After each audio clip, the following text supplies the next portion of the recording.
little YouTubers. So today we're gonna be making some quick mole. Gonna use rotisserie chicken, this case from Costco.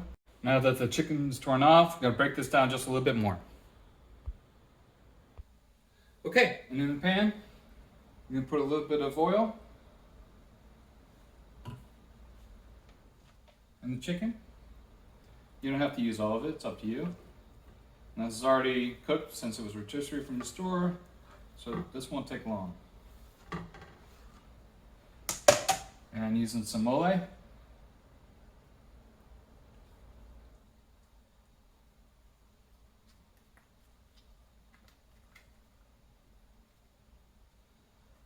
Stir it up.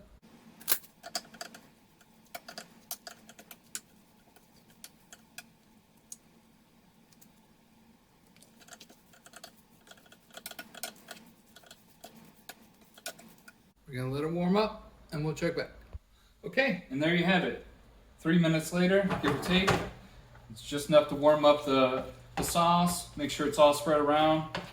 And you've got nice chicken mole, quick and easy from the store, rotisserie chicken style. Please like and subscribe. Have a great day.